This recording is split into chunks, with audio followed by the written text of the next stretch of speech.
नमस्कार दोस्तों, स्वागत है आपका अपने वाईपी एजुकेशन ट्रिक परिवार में। हमारा उद्देश्य है आपकी तैयारी को आसान बनाना ताकि आप हर कॉन्सेप्ट को स्पष्ट रूप से समझ सकें। तो दोस्तों, आज की वीडियो बहुत ही महत्वपूर्ण होने वाली है। आपकी जो पेपर आपका 1 है या फिर 2 है, बाल विकास सिलेबस जो है आपका वो बाल विकास है। इस वीडियो के अंदर बाल विकास के सिलेबस का एनालिसिस करेंगे। ठीक है, एक एक यूनिट बाई यूनिट को समझेंगे और ये भी उसमें चर्चा करेंगे कि किस यूनिट के अंदर कितना आपको पढ़ना है। तो ये वीडियो आपके लिए बहुत ही महत्वपूर्ण है। इस वीडियो को शुरू से लेकर अंत तक देखना, क्योंकि कोई भी टॉपिक मिस ना हो जाए, कहीं भी एक भी नंबर आपका कम ना रह जाए, इसलिए इस वीडियो को देखना बहुत ज़रूरी है। तो चलिए बिना किसी देरी के करते हैं वीडियो को स्टार्ट। तो समझिएगा, देखिए पहली स्लाइड आपके सामने है, यूपी टेट 2026 बाल विकास सिलेबस एनालिसिस, जिसमें कि जो पहले नंबर पे दे रखा है वो दे रखा है बाल विकास। इसमें हम आपको बता दें आपको इसमें क्या क्या पढ़ना है, उसकी संपूर्ण जानकारी इसके अंदर हम आपको दे देते हैं। देखो, इसको 3 पार्ट में डिवाइड किया गया है। पहला है पार्ट वो है शैशवावस्था, दूसरा पार्ट है बाल्यावस्था, तीसरा है वो है किशोरावस्था। ठीक, आपको सबसे पहले शैशवावस्था की परिभाषा तैयार करनी है, इसी प्रकार से बाल्यावस्था की परिभाषा तैयार करनी है और किशोरावस्था की परिभाषा तैयार करनी है। जब परिभाषा तैयार हो जाए तो फिर इसकी जो शैशवावस्था है इसकी विशेषताएं तैयार करनी है, बाल्यावस्था की विशेषताएं तैयार करनी है और किशोरावस्था की विशेषताएं तैयार करनी है। जब ये इतना काम हो जाए, परिभाषा और विशेषता जब आप तैयार कर लो, तो इसके बाद आपको शैशवावस्था, बाल्यावस्था, किशोरावस्था का शारीरिक विकास, मानसिक विकास और संवेगात्मक विकास, इतना आपको पढ़ना है इस यूनिट के अंदर। ठीक है, इसके अंदर इतना ही पढ़ना है और इससे ज़्यादा कुछ भी नहीं पढ़ना है। अब देखिए नेक्स्ट, इसके अंतर्गत क्या पढ़ना है आपको। अगला जो है वो है बाल विकास को प्रभावित करने वाले कारक। तो बाल विकास को प्रभावित करने वाले कारक कौन कौन से हैं वो भी हम आपको बताते हैं। तो चलिए, इसमें आपको क्या पढ़ना था, बाल विकास को प्रभावित करने वाले कारक। तो कौन कौन से कारकों को आपको ध्यान में रखना है, देखिए मैं आपको बता दूं। आपको ध्यान में रखना है वंशानुक्रम। ठीक है, वंशानुक्रम भी बाल विकास को प्रभावित करता है। जैसे बच्चे का पौष्टिक आहार हो गया, बुद्धि हो गया, लिंग भेद, स्वास्थ्य, खेल का मैदान, जन्म स्थान या फिर वातावरण में आ जाओ, समाज, परिवार, विद्यालय, अंतःस्रावी ग्रंथि या फिर मित्र मंडली। ठीक है, ये सभी कारक हैं, इनको आपको पढ़ना पड़ेगा। अब देखिए अगला जो है वो है अधिगम यानी लर्निंग। ये जो है बहुत ही इम्पोर्टेंट है, यहाँ से कम 3 से आपके 4 नंबर पक्के हो जाएंगे। अब देखो, अधिगम में आपको क्या पढ़ना है वो मैं आपको सबसे पहले बता दूँ। देखो, अधिगम में सबसे पहले आपको तैयार करनी है परिभाषा। परिभाषा 1 नंबर जो है अधिगम की देखा जाएगा, चाहे वो क्रो एंड क्रो की हुई, चाहे वो जेपी क्लिफोर्ड की हुई, या फिर विलियम वुडवर्थ की हुई, या फिर बीएफ स्किनर की हुई, या फिर गेट्स की हुई, या फिर आइजैक की हुई, सभी की आपको क्या करना है, परिभाषा तैयार करनी है। ठीक है, और आपको बता दूं, मेरे चैनल पे जितनी भी साइकोलॉजी कराई जाएगी, जितनी भी बाल विकास आपको कराया जाएगा, वो सारा ट्रिकी होगा। कुछ भी याद नहीं करोगे आप, सिर्फ और सिर्फ समझोगे आप। ठीक है, एग्जाम हॉल तक चीज़ें आपके साथ जाएंगी। अब अगली बात आपको और क्या तैयार करना है इसमें। फिर देखो, जो अधिगम है, अधिगम की परिभाषा के बाद इसमें बात आती है कि भाई इसमें सिद्धांत दे रखे हैं। ठीक है, जैसे अधिगम के सिद्धांत कौन कौन से हैं मैं आपको बता दे रहा हूँ। देखो, अधिगम के जो सिद्धांत है यहाँ पे 2 पार्ट्स में डिवाइड है। पहले पार्ट्स में बात हो रही है व्यवहारवादियों की, दूसरे पार्ट्स में जो बात हो रही है वो हो रही है संज्ञानवादियों की। ठीक है, संज्ञानवादी। अब देखो, आपके लिए मैं आपको बता दूं, व्यवहारवादी में आपको क्या पढ़ना है। व्यवहारवादी में आपको पावलाव को अच्छे से पढ़ना है, इसके बाद बीएफ स्किनर को अच्छे से पढ़ना है, बीएफ स्किनर के बाद आपको थंडाउक को अच्छे से पढ़ना है, और इसके बाद आपको क्लार्क यानी सीएल हल को अच्छे से पढ़ना है। ठीक है, ये तो हो गए आपके व्यवहारवादी। ठीक, मनोवैज्ञानिक, इनका एक्सपेरिमेंट को अच्छे से पढ़ना है। इसके बाद संज्ञानवादी की अगर हम बात करें तो संज्ञानवादी में आपको जैसे गैस्टाल्ट वाद को आपको पढ़ना पड़ेगा, ठीक है। जैसे मैक्स वर्दीमर कोहलर, इनको आपको पढ़ना पड़ेगा। लेविन को भी आपको पढ़ना पड़ेगा। कौन? Kurt Lewin. कुर्ट लेविन को भी आपको पढ़ना पड़ेगा।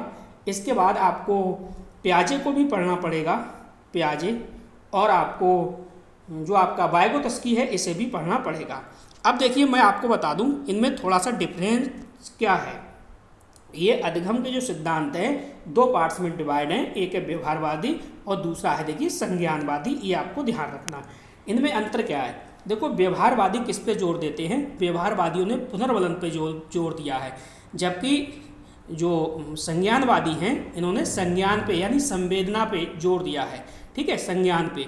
और जो व्यवहारवादी हैं इन्होंने अनुक्रिया, उद्दीपक, अभिप्रेरणा इस पर जोर दिया है। लेकिन जो संज्ञानवादी हैं इन्होंने किस पे दिया है? संवेदना, बुद्धि, प्रत्यक्षीकरण पे दिया है।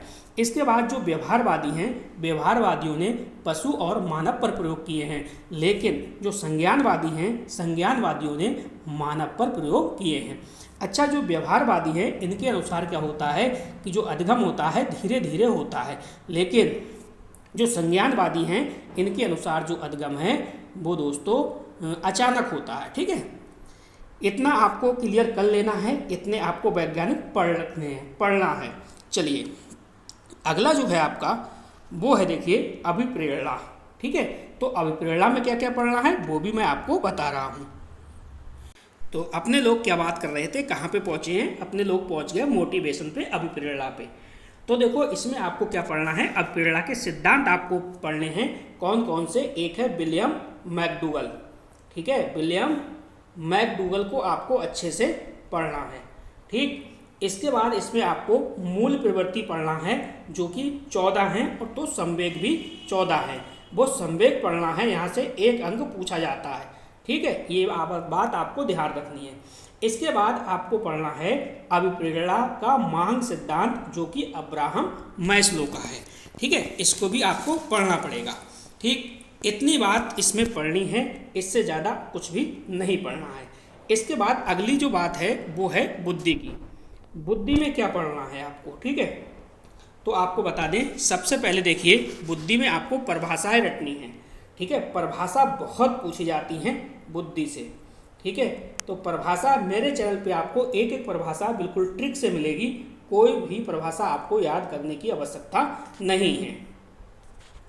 बुद्धि की परिभाषा के साथ साथ में और आपको क्या पढ़ना है? बुद्धि की परिभाषा तो पढ़नी ही पढ़नी है, इसके बाद पढ़ना है बुद्धि के सिद्धांत, ठीक है।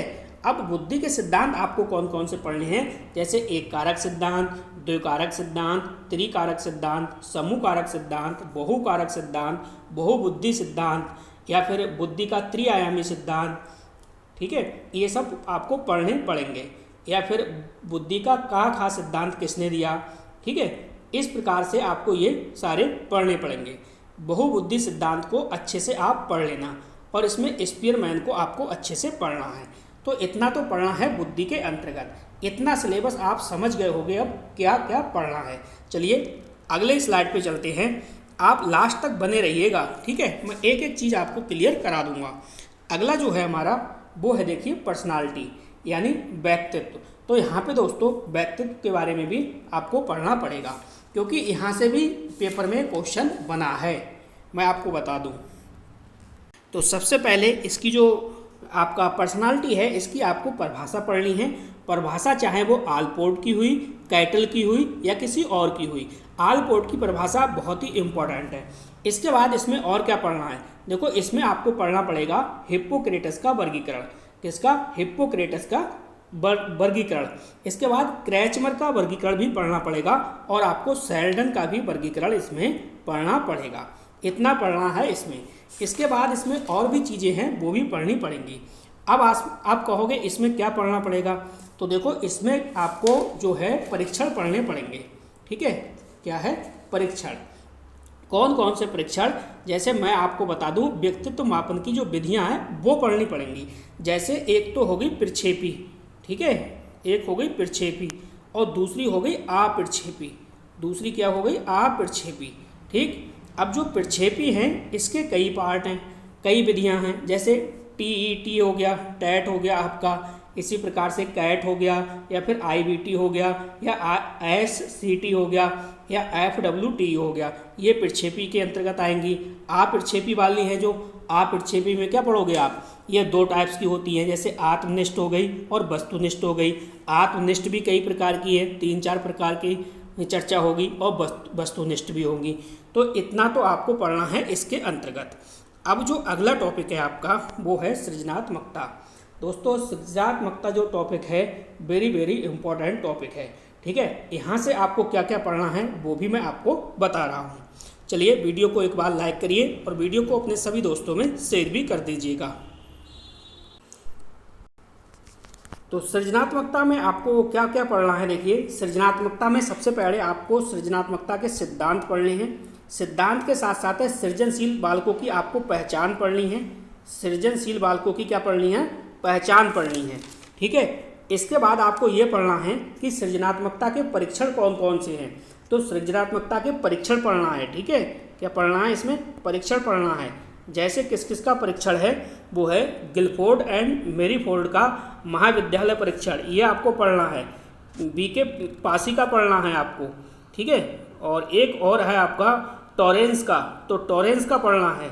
बाकर मेदी का भी पढ़ना है, ये इसमें आपको पढ़ना है। इसके बाद देखो अगला नेक्स्ट है वो है शिक्षा का अर्थ एवं उद्देश्य, ये सिंपली थ्योरी टाइप है, इसको आपको पढ़ना है। नेक्स्ट है संप्रेषण, तो संप्रेषण यानी आपसी बातचीत किस किस के माध्यम से होती है, कम्युनिकेशन, ये इसमें पढ़ना पड़ेगा। इसके बाद आ गया शिक्षण के सिद्धांत, तो शिक्षण के सिद्धांत में कौन कौन से सिद्धांत है वो भी मैं आपको बताता हूँ। तो चलिए हम एक एक करके शिक्षण के सिद्धांत पर चर्चा करेंगे, कौन कौन से शिक्षण सिद्धांत आपको पढ़ने हैं। जैसे आपको पढ़ना है निश्चित उद्देश्य का सिद्धांत, रुचि का सिद्धांत, चयन का सिद्धांत, करके सीखने का सिद्धांत, प्रेरणा का सिद्धांत, व्यक्तिगत भिन्नताओं का सिद्धांत, लोकतांत्रिक व्यवहार का सिद्धांत, विभाजन का सिद्धांत, आत्मीयता का सिद्धांत, स्वाभाविक क्रम का सिद्धांत और निर्माण एवं मनोरंजन का सिद्धांत, नियोजन का सिद्धांत, व्यक्तिगत विभिन्नता का सिद्धांत। ये सारे सिद्धांत करीब 14-15 हैं, ये इसके अंतर्गत आपको पढ़ना पड़ेगा। चलिए आगे देखते हैं और क्या दे रखा है। देखिए बहुत कुछ दे रखा है इन्होंने। अगला आपको पढ़ना है इसमें वो है शिक्षण सूत्र। तो शिक्षण सूत्र के अंतर्गत कौन कौन से शिक्षण सूत्र हैं वो भी हम आपको बता रहे हैं। तो दोस्तों शिक्षण सूत्र जो है वो बहुत ही इम्पोर्टेंट है और यहाँ से हर बार क्वेश्चन पेपर में आता भी है, इसको आप छोड़ नहीं सकते, इसको पढ़ना पड़ेगा। शिक्षण सूत्र कौन कौन से, जैसे मैं आपसे कहूँ सरल से जटिल की ओर, ठीक है, सरल से जटिल की ओर, ज्ञात से अज्ञात की ओर, स्थूल से सूक्ष्म की ओर, पूर्ण से अंश की ओर, अनिश्चित से निश्चित की ओर, या फिर प्रत्यक्ष से अप्रत्यक्ष की ओर, विशिष्ट से सामान्य की ओर, विश्लेषण से संश्लेषण की ओर, अनुभव से युक्त की ओर, या फिर मनोवैज्ञानिक क्रम से तर्क संगत की ओर, या फिर प्रकृति का अनुसरण। ये लगभग 10 शिक्षण सूत्र हैं, ये आपको पढ़ने पड़ेंगे, ठीक है। तो सारा कुछ syllabus YP education trick channel पे आपको मिलेगा, बस आपको चैनल को सब्सक्राइब करके रखना है, ठीक है। अब देखो शिक्षण विधियाँ, तो शिक्षण विधियाँ कौन कौन सी हैं उनको भी देखते हैं। तो ये भी जो टॉपिक है आपकी शिक्षण विधियाँ, ये बहुत इम्पोर्टेंट है, यहाँ से भी क्वेश्चन बार बार पेपर में बना है। तो कौन कौन सी विधियाँ आपको पढ़नी है, जैसे मैं आपसे कहूँ प्रश्नोत्तर विधि पढ़नी है, विवरण विधि पढ़नी है, वर्णन विधि है, व्याख्यान विधि है, स्पष्टीकरण है, कहानी कथन विधि है, निरीक्षण एवं अवलोकन विधि है, उदाहरण प्रविधि है, खेल गतिविधि है, ठीक है, प्रोजेक्ट है, वाद विवाद है, आपकी कार्यशाला है, भ्रमण है, समूह चर्चा है। करीब दोस्तों ये लगभग में 20 शिक्षण विधियाँ बैठेंगी। शिक्षण विधियाँ बहुत ही अच्छे से मैं आपको करा दूंगा, ये मेरी गारंटी है, और मैं बिल्कुल फैक्ट के साथ कराऊंगा, एक एक का कौन कौन सी शिक्षण विधि किसने दी है और उसके प्रवर्तक कौन है, आपकी उंगलियों पे वो रटे होंगे, बिल्कुल ट्रिक के साथ समझाऊंगा, इस बात की भी मेरी गारंटी रहेगी। अब जो अगला टॉपिक है इसमें वो देखो क्या दिया है, अगला टॉपिक दिया है इसमें नवीन विधियाँ। तो नवीन विधियाँ कौन कौन सी हैं उन पे भी चर्चा करते हैं। तो चलिए अब बात करेंगे, पहले थी शिक्षण विधियाँ और ये वाला जो है टॉपिक ये है नवीन विधियाँ। तो नवीन विधियों के अंतर्गत दोस्तों करीब 20-22 ये भी हैं, 20-22 की संख्या में ये भी है। जैसे मैं कहूँ आपसे, इसमें पढ़ोगे आप आगमन विधि, निगमन विधि, आगमन निगमन विधि, विचार विमर्श विधि, भ्रमण विधि, समवाय विधि, निरीक्षण विधि, टोली शिक्षण विधि, अभिक्रमित और अध्ययन विधि, ठीक है, अनुकरण विधि, व्याख्यान हो गई, अनुवाद हो गया और चित्रण हो गया, मस्तिष्क उद्वेलन हो गया, ठीक। ये सारी विधियां आप, प्रदर्शन हो गया या फिर परियोजना हो गया, प्रयोगशाला हो गया, ये सारी की सारी विधियां इसके अंतर्गत पढ़ोगे। यहाँ से आपको 2 अंक तो पक्का देखने को मिलेगा। ये जो तीनों टॉपिक हैं ये बहुत मजबूत हैं, यहाँ से आपको देखने को मिलेगा। और ये सारा का सारा सिलेबस आपका जो है वो सुपर टीईटी में भी है। इसके बाद अपने लोग पढ़ेंगे क्या, टीचिंग स्किल, ठीक है। तो टीचिंग स्किल के अंतर्गत क्या क्या है वो भी मैं आपको बता रहा हूँ। तो चलिए अब चर्चा अपने लोग किस पे करेंगे, टीचिंग स्किल पर, मतलब प्रमुख कह सकते हो आप शिक्षण कौशल। देखो शिक्षण कौशल का अर्थ क्या होता है, उसका काम क्या है, शिक्षण कौशल की परिभाषा क्या है, ठीक है, परिभाषा के बारे में समझोगे। इसके बाद क्या करोगे आप, जो 14 प्रमुख कौशल बताए हैं शिक्षण कौशल, उनको आप पढ़ोगे, ठीक। जैसे पाठ प्रस्तावना कौशल, उद्देश्य कथन कौशल, प्रश्न कौशल, व्याख्यान, दृष्टांत कौशल, पुनरावृत्ति कौशल, श्यामपट लेखन कौशल, पुनर्वलन कौशल, उद्दीपन परिवर्तन कौशल, ये सारे इसमें पढ़ोगे, ठीक है। अब नेक्स्ट जो है वो है समावेशी शिक्षा, ठीक। क्या दे रखा है, समावेशी शिक्षा। अब समावेशी में शिक्षा में क्या है, जैसे देखो अल्पसंख्यक बच्चे हो गए, ठीक है, किसी भी अपवंचित बच्चे हो गए, या फिर आप कह सकते हो पिछड़े बच्चे हो गए, सभी टाइप के बच्चों को मिक्स करके पढ़ाना है समावेशी शिक्षा के अंतर्गत। तो इसमें आपको ये पढ़ना है। इसके बाद है निर्देशन और परामर्श, ठीक है, निर्देशन और परामर्श को भी अच्छे से पढ़ना है। कुल मिला के ये देखिए 16 टॉपिक हैं और काफ़ी लंबे लंबे टॉपिक हैं, ठीक है, जो कि मैंने आपको बता दिए। ये सारे के सारे टॉपिक बहुत ही अच्छे तरीके से वाईपी एजुकेशन ट्रिक चैनल पे कराए जाएंगे। देख लीजिए, ये इस ग्राफ है, एक एक टॉपिक को काफ़ी बारीकी के साथ कराया जाएगा।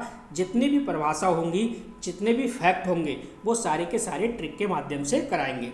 चलिए अब समझिए महत्वपूर्ण सूचना।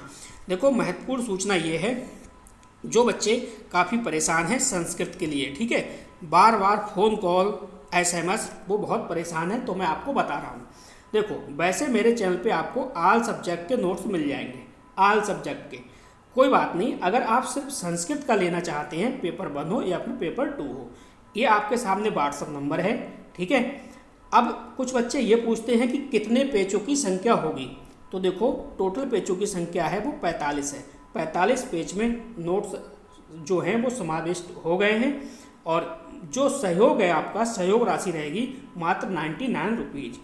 इसमें क्या है, इसके साथ में दोस्तों PDF के साथ में आपको 3000 क्वेश्चन मिलेंगे टॉपिक वाइज। ये PDF आपको बिल्कुल फ्री में उपलब्ध करा देंगे, और 2011 से 22 तक के PYQ भी उपलब्ध करा देंगे। टोटल आपको साइकोलॉजी अब कहाँ से पढ़नी है वो मैं आपको बता दे रहा हूँ। मैंने जो प्लेलिस्ट बनाई है वो टॉप साइकोलॉजी के नाम से बनाई है। किसके नाम से, टॉप साइकोलॉजी। जितने भी वीडियो लेक्चर मिलेंगे इसी वाली प्लेलिस्ट में मिलेंगे, यहाँ से आपको पढ़ना है। और संस्कृत की भी मैंने प्लेलिस्ट बना दी है, संस्कृत का भी वहीं से आपको पढ़ना पड़ेगा। वहीं से आप पढ़ते रहिए, आपका भला हो जाएगा। तो बस इस वीडियो में इतना ही था। वीडियो देखने के लिए आपका बहुत बहुत धन्यवाद। मिलते हैं नेक्स्ट वीडियो में। Thank you.